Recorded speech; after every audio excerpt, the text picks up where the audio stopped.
Alright, let's get this part over with. I'm this guy now. Hey, you like Portal? Well, what if I told you they made another one? Portal 2, it's Portal, but more. More portals, more puzzles, more GLaDOS, more portals, more funny, more portals, and this guy. Bull, man! Every self-respecting gamer has played Portal 2. That's an objective fact. I will not listen to disagreement. And everyone who's played Portal 2 loves it. Again, no disagreeing, I choose to be ignorant. It's been quite a few years since the days when Valve made stuff, and yet this game stands out in the minds of so many gamers. And that's in no small part due to two of the main characters, Glados and Wheatley. Everyone loves these characters, they quote them, they draw fan art of them, don't look at that. My question is, why? Why, after all these years, does everyone still love Glados and Wheatley? What is it that makes these characters so great? And what can we learn? Today, YouTuber intro, I'm enthusiastic, editing me does something cool.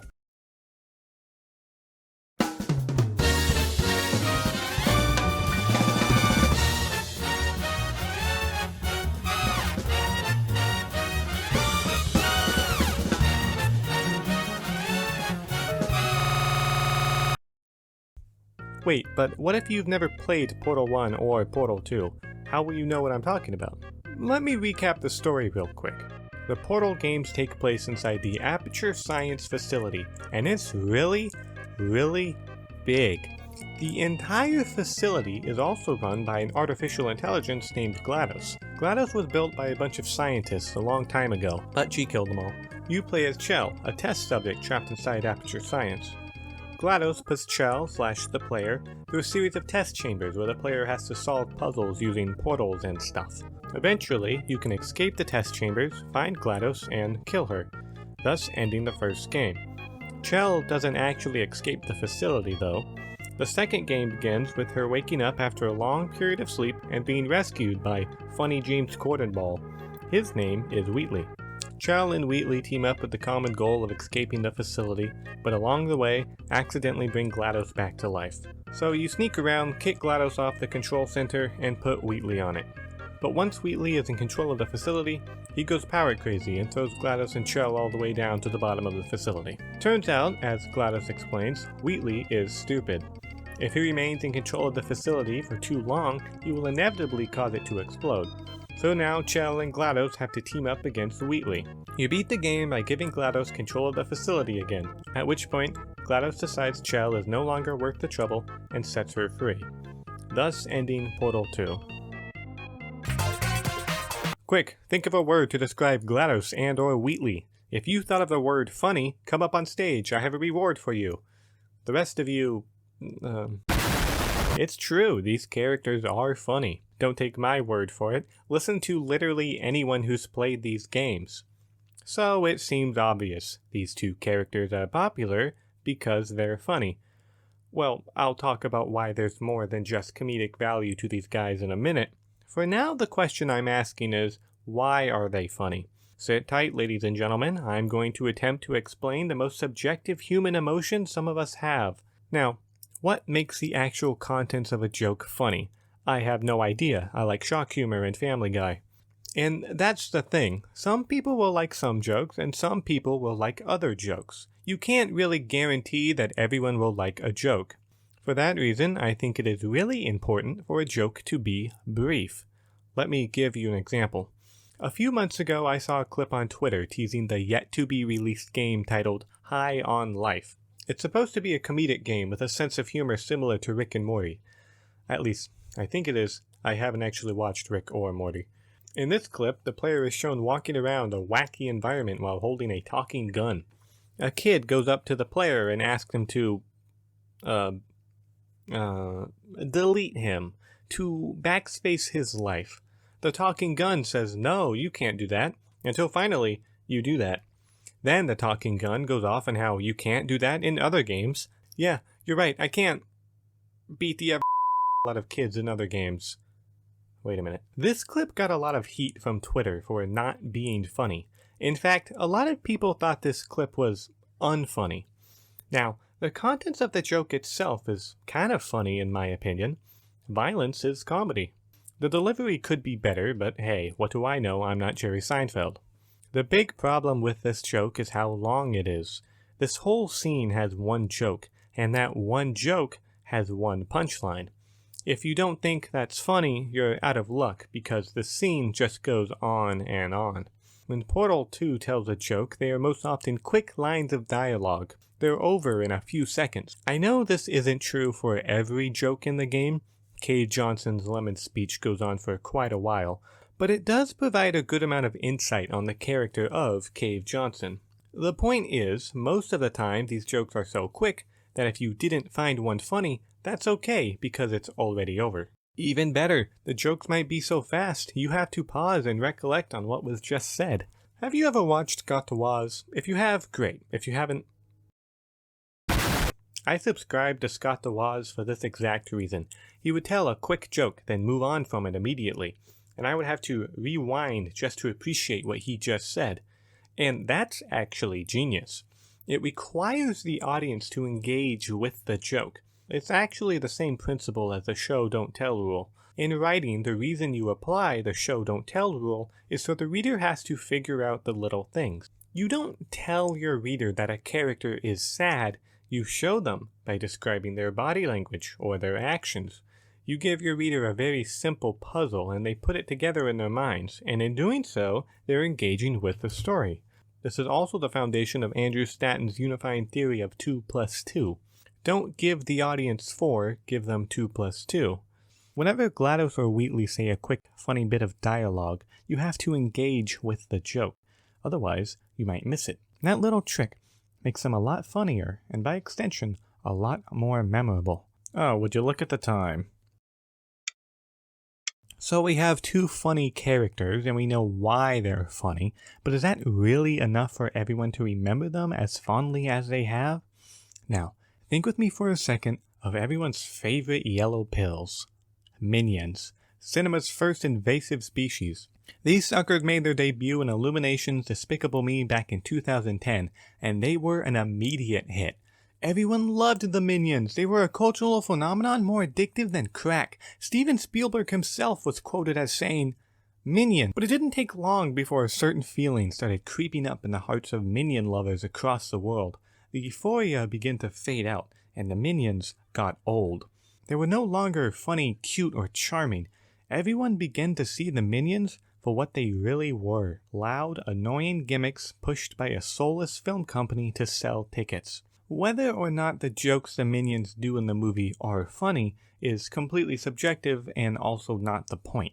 The Minions are comic relief characters, and that's about the extent of their purpose. The plot of Despicable Me doesn't rely on the Minions. In fact, they could be written out entirely.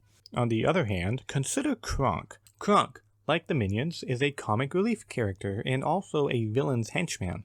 Unlike the Minions, Kronk is actually essential to the plot of Emperor's New Groove. He fails to kill Kuzco, which kicks off the rest of the story. You could argue that by doing that, Kronk actually causes the film's inciting incident. Without Kronk, the story cannot happen. That's what makes him a good character. Not the fact he's funny, but the fact he has a reason to exist. So, how do Glados and Wheatley fit into this? Are they important to the plot of Portal 2? The answer is a very large yes with a side of hell. They are more important to this story than most characters are to their story across any medium. They are the bread and butter of this story. They drive the story forward harder than Germany drove into France, and that's because the protagonist of Portal 2 is completely silent. Chell never speaks, probably so the player can project their own personality onto her. That's not a problem because Chell is also a static character. She has one motivation that never changes. She wants to escape the lab. It's a simple motivation that the player can easily understand, so it doesn't require any setting up. Between being silent and simple-minded, Chell cannot actually kick off any of the plot points. The player is pretty much restricted to just going from point A to point B, albeit very creatively. The story just sort of happens to Chell, with her just doing what is necessary to achieve her goal. She is not a completely passive protagonist, but she cannot drive the story on her own. which means Glados and Wheatley have to do all of the heavy lifting, either by directing the player by siding with Chell or by serving as the antagonist by opposing her. As their motivation...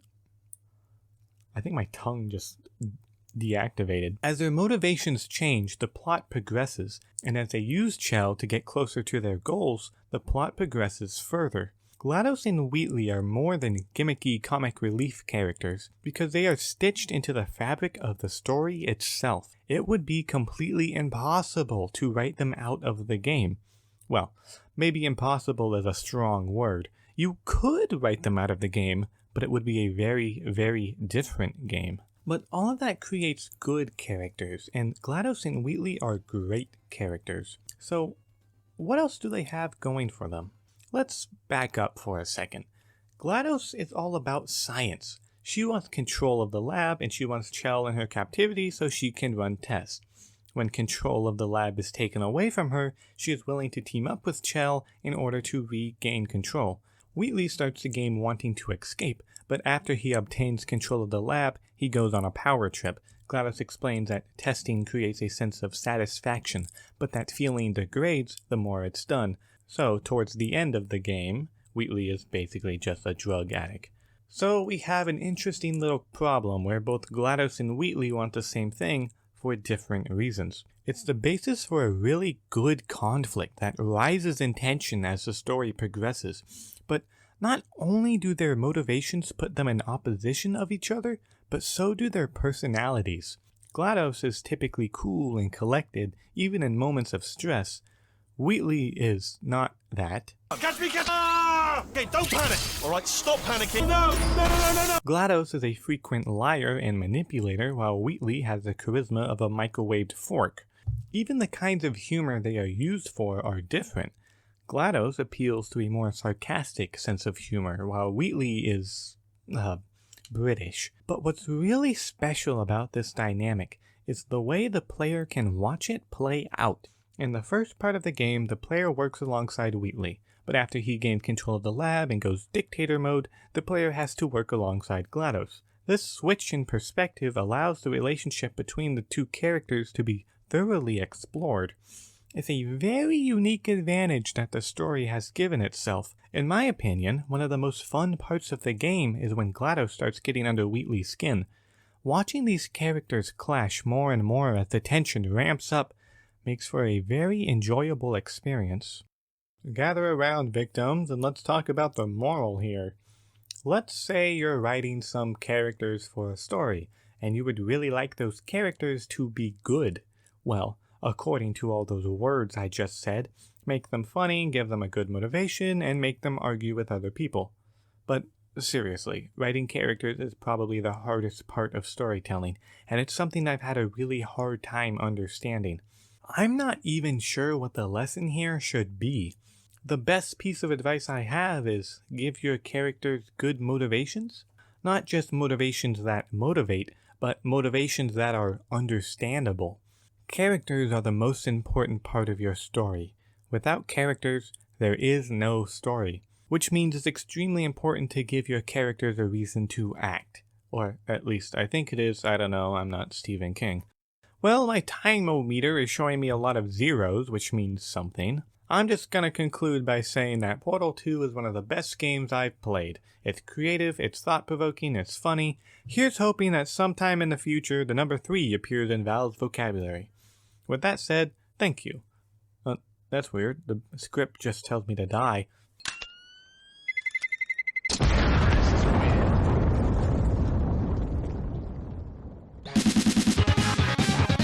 Alright, if you watched my last 2 videos, you should know the drill by now. I've talked about what I want to talk about, but now I'm just talking about unrelated things. I had intended to post this video a while ago, but then busy stuff happened and I had no time to work on it, so about a month late, here it is. Also, if for some reason you've seen my old gaming videos, and if for some reason you liked them, I made a second channel where I want to occasionally post those types of videos.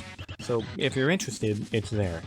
And with that, thank you for watching. I'm ScribSkip, outro or something.